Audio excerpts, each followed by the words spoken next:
माँ दुर्गा की नव शक्तियों का दूसरा स्वरूप माँ ब्रह्मचारिणी का है। यहाँ ब्रह्म शब्द का अर्थ तपस्या है। ब्रह्मचारिणी अर्थात तप की चारिणी, तप का आचरण करने वाली। दुर्गा सप्तशती के अनुसार ब्रह्मचारिणी माँ दुर्गा का दूसरा रूप है। इनकी उपासना नवरात्रि के दूसरे दिन की जाती है। ब्रह्म का अर्थ है तपस्या और चारिणी यानी आचरण करने वाली, अर्थात तप का आचरण करने वाली माँ ब्रह्मचारिणी। माँ ब्रह्मचारिणी का स्मरण करने से तप, त्याग, सदाचार, वैराग्य और संयम में वृद्धि होती है। माता रानी के स्वरूप की बात करें तो शास्त्रों के अनुसार माँ ब्रह्मचारिणी श्वेत वस्त्र धारण किए हैं और दाएं हाथ में अष्टदल की माला और बाएं हाथ में कमंडल लिए सुशोभित है। वहीं इस दिन साधक का मन स्वाधिष्ठान चक्र में स्थित होता है। इस चक्र में अवस्थित साधक माँ ब्रह्मचारिणी जी की कृपा और भक्ति को प्राप्त करता है और माँ भक्त को आशीर्वाद देती हैं। वहीं शास्त्रों के मुताबिक जो भक्त विधि विधान से देवी के इस स्वरूप की आराधना करता है, उसकी कुंडलिनी शक्ति जागृत हो जाती है। कहा भी है वेदस्तत्वम तपो ब्रह्म, वेद तत्व और तप ब्रह्म शब्द के अर्थ है। ब्रह्मचारिणी देवी का स्वरूप पूर्ण ज्योतिर्मय एवं अत्यंत भव्य है। इनके दाहिने हाथ में जप की माला एवं बाएं हाथ में कमंडलू रहता है। नवरात्रि का दूसरा दिन मां ब्रह्मचारिणी को ही समर्पित है। अपने पूर्व जन्म में जब ये हिमालय के घर पुत्री रूप में उत्पन्न हुई थी, तब नारद के उपदेश से इन्होंने भगवान शंकर जी को पति रूप में प्राप्त करने के लिए अत्यंत कठिन तपस्या की थी। इसी दुष्कर तपस्या के कारण इन्हें तपश्चारिणी अर्थात ब्रह्मचारिणी नाम से अभिहित किया गया। 1000 वर्ष उन्होंने केवल फल मूल खाकर व्यतीत किए थे। 100 वर्षों तक केवल शाक पर निर्वाह किया था। कुछ दिनों तक कठिन उपवास रखते हुए खुले आकाश के नीचे वर्षा और धूप के भयानक कष्ट सहे। इस कठिन तपश्चर्या के पश्चात 3000 वर्ष तक केवल जमीन पर टूटकर गिरे हुए बेलपत्रों को खाकर वह हनिश भगवान शंकर की आराधना करती रहीं। इसके बाद उन्होंने सूखे बेलपत्रों को भी खाना छोड़ दिया। कई हजार वर्षों तक वह निर्जल और निराहार तपस्या करती रहीं। पत्तों अर्थात पर्ण को भी खाना छोड़ देने के कारण उनका एक नाम अपर्णा भी पड़ गया। कई हजार वर्षों की इस कठिन तपस्या के कारण ब्रह्मचारिणी देवी का वह पूर्व जन्म का शरीर एकदम क्षीण हो उठा। वह अत्यंत ही कृशकाय हो गई थी। उनकी ये दशा देखकर उनकी माता मेना अत्यंत दुखित हो उठी। उन्होंने उन्हें उस कठिन तपस्या से विरत करने के लिए आवाज दी, ओ माँ, अरे नहीं, ओ नहीं।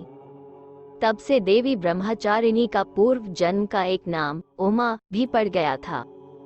उनकी इस तपस्या से तीनों लोकों में हाहाकार मच गया। देवता, ऋषि, सिद्धगण, मुनि सभी ब्रह्मचारिणी देवी की इस तपस्या को अभूतपूर्व पुण्य कृत्य बताते हुए उनकी सराहना करने लगे। अंत में पितामह ब्रह्मा जी ने आकाशवाणी के द्वारा उन्हें संबोधित करते हुए प्रसन्न स्वरों में कहा, हे देवी, आज तक किसी ने ऐसी कठोर तपस्या नहीं की थी। ऐसी तपस्या तुम्ही से संभव थी। तुम्हारे इस अलौकिक कृत्य की चतुर्दिक सराहना हो रही है। तुम्हारी मनोकामना सर्वतः भावन परिपूर्ण होगी। भगवान चंद्रमौली शिव जी तुम्हें पति रूप में प्राप्त होंगे। अब तुम तपस्या से विरत होकर घर लौट जाओ। शीघ्र ही तुम्हारे पिता तुम्हें बुलाने आ रहे हैं। माँ दुर्गा जी का ये दूसरा स्वरूप भक्तों और सिद्धों को अनंत फल देने वाला है।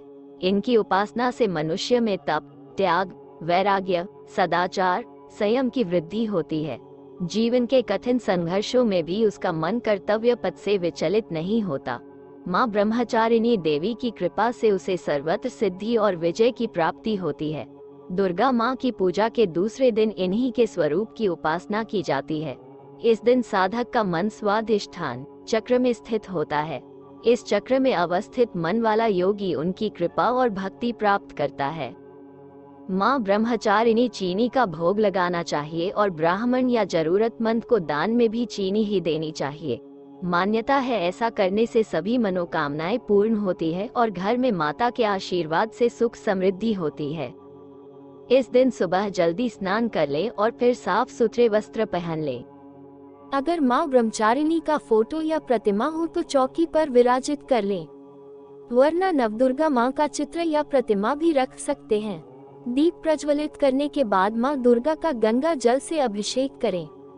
इसके बाद माँ दुर्गा को अर्घ्य दें। माँ को अक्षत, सिंदूर और लाल पुष्प अर्पित करें। वही प्रसाद में फल और मिठाई चढ़ाएं। इसके बाद धूप और दीपक जलाकर दुर्गा चालीसा, सप्तशती का पाठ करें और फिर माँ की आरती करें। साथ ही देवी को अड़हुल का फूल, लाल रंग का एक विशेष फूल व कमल काफी पसंद है, उसकी माला पहनाएं। इस मंत्र से आप माँ ब्रह्मचारिणी को प्रसन्न कर सकते हैं। या देवी सर्वभूतेषु माँ ब्रह्मचारिणी रूपेण संस्थिता, नमस्तस्य नमस्तस्य नमस्तस्य नमो नमः। दधानाकर पद्माभयाम अक्षमाला कमंडलु। देवी प्रसीदतु मयि ब्रह्मचारिण्यनुत्तमा। माँ ब्रह्मचारिणी बीज मंत्र ह्री श्री अंबिकायै नमः। माँ ब्रह्मचारिणी जी के बीज मंत्र की माला अर्थात 108 बार करें। माँ ब्रह्मचारिणी के बीज मंत्रों का जाप करने से आपके व्यक्तित्व में निखार आता है। आप आपके जीवन क्षेत्र में उन्नति की ओर अग्रसर होते हैं। भोग। माँ ब्रह्मचारिणी को मिश्री, चीनी और पंचामृत का भेग लगाया जाता है। इन्हीं चीजों का दान करने से लंबी आयु का सौभाग्य भी पाया जा सकता है।